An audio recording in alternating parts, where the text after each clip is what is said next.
Donald Trump భయపడుతున్నారా? ఆయనకి ఇప్పటికీ ఓటమి భయం పట్టుకుందా?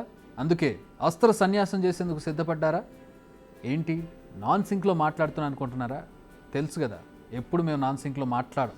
ట్రంప్ భయపడుతున్నారు అనడానికి ఒక రీజన్ ఉంది. అదేంటో ఇప్పుడు చూద్దాం. అమెరికా అధ్యక్ష అభ్యర్థి డొనాల్డ్ ట్రంప్ కీలక నిర్ణయం తీసుకున్నారు.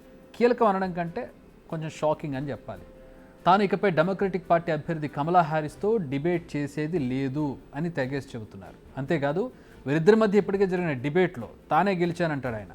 సరే, గెలిపోవడంలో పక్కన పెడదాం. హ్యారిస్తో డిబేట్కు ట్రంప్ ఎందుకు నో అన్నారు? ఇదే ఇక్కడ అసలు క్వశ్చన్. ఇక్కడ డిబేట్స్ ఎప్పుడు కూడా ప్రెసిడెన్షియల్ ఎలక్షన్ జరిగినప్పుడు డిబేట్స్ అనేవి చాలా కీలకం.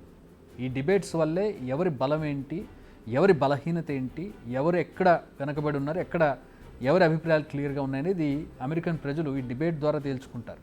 అందుకే డిబేట్లు చాలా కీలకం. మనకి బహిరంగ సభల్లాగా అంతకంటే ఎక్కువ ఎఫెక్టివ్ అనుకోవాలి. నిజానికి వీరిద్దరి డిబేట్ జరిగిన విధానం మనం ఒకసారి రికాల్ చేసుకుంటే దీనికి ఆన్సర్ తెలిసిపోతుంది. కమలా హ్యారిస్తో డిబేట్ కంటే ముందు బైడెన్తో డిబేట్ నిర్వహించారు డొనాల్డ్ ట్రంప్. ఎందుకంటే అప్పట్లో బైడెనే ప్రెసిడెన్షియల్ క్యాండిడేట్, ఆ తర్వాత కమలా హ్యారిస్ వచ్చారు. ఆ ఫస్ట్ డిబేట్లో వార్ వన్ సైడ్ అన్నట్టుగానే జరిగింది.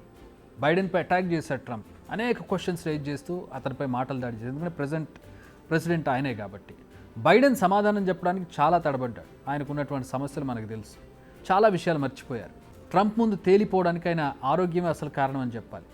బైడెన్ ట్రంప్లో విజేత ఎవరంటే యునానిమస్గా ట్రంప్ అని చెప్పేయచ్చు. కారణాలు ఏవైనా కావచ్చు.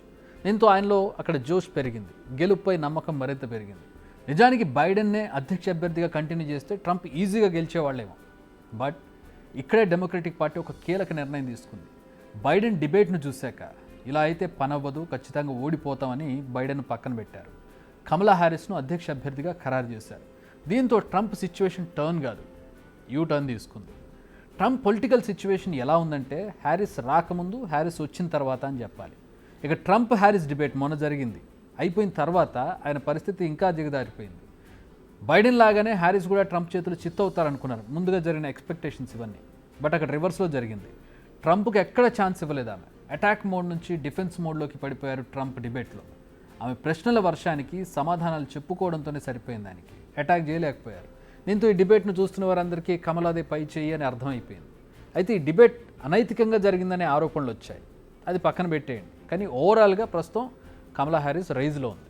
ఇప్పుడు ట్రంప్ ఏమంటున్నారంటే కమలా హ్యారిస్తో మళ్ళీ డిబేట్ చేసే ప్రసక్తే లేదంటారు.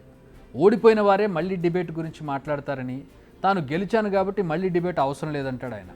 దీనికి సంబంధించి ట్రూత్ సోషల్లో ఆయన పోస్ట్ చేశారు. ఇందులో కమలాపై వెళ్ళగక్కాల్సినంత అక్కసు వెళ్ళగక్కారు. Democrats radical left candidate comrade Kamala హ్యారిస్తో మళ్ళీ డిబేట్ ప్రసక్తే లేదు అని వ్యంగ్యంగా. అంతేకాదు, బైడెన్ కమలా పాలనలో అమెరికా నాశనమైంది, దేశంలోకి క్రిమినల్స్, మతి చెడిన వారందరినీ వచ్చేందుకు గేట్లు తెరుస్తున్నారు, అమెరికా మిడిల్ క్లాస్ ప్రజలను నిలువునా దోచేస్తున్నారు. ఈ విషయాలను ఇప్పటికే 2 సార్లు జరిగిన డిబేట్స్లో చెప్పాను అని ట్రంప్ ఈ పోస్ట్లో రాసుకొచ్చాడు. ట్రంప్ పోస్టును చూస్తే ఆయన చెప్పిన కారణాలు ఏమాత్రం కూడా లాజిక్గా లేదు. ఇదేదో అక్కడే కూర్చొని మాట్లాడొచ్చు కదా డిబేట్లో అనేది చాలామంది ప్రశ్న. దీంతో ఆయన భయపడ్డారన్న ప్రచారం అయితే గట్టిగా జరుగుతుంది. మొన్న జరిగిన డిబేట్లో ఆయన పరువు పోయింది, 3వ డిబేట్ జరిగితే ఉన్న పరువు కూడా పోతుందన్న భయం ఆయనలో మొదలైంది. అందుకే ఈ డిబేట్ను క్యాన్సిల్ చేశారంటున్నారు. నిజానికి అమెరికాలో ఈ డిబేట్స్ చాలా కీలకం. మనం ఇందాక చెప్పుకున్నట్టు ఎవరి ఆలోచనలు ఎలా ఉన్నాయి, దేశానికి అధ్యక్షులైతే ఎవరు ఏ నిర్ణయాలు తీసుకుంటారు, ఇలా అనేక అంశాలు డిబేట్స్లో తేలుతాయి. వీటిని చూసి ఎవరికి ఓటు వేయాలన్నది అమెరికన్స్ డిసైడ్ అవుతారు. అలాంటి డిబేటే అవసరం లేదంటున్నారు ట్రంప్. మరి నిర్ణయం ఆయనపై ఎలాంటి ఎఫెక్ట్ చూపిస్తుందో let's wait and see. Big TV outlook కథనాలు నచ్చితే వెంటనే బిగ్ టీవీ ఛానల్ ను సబ్స్క్రైబ్ చేయండి.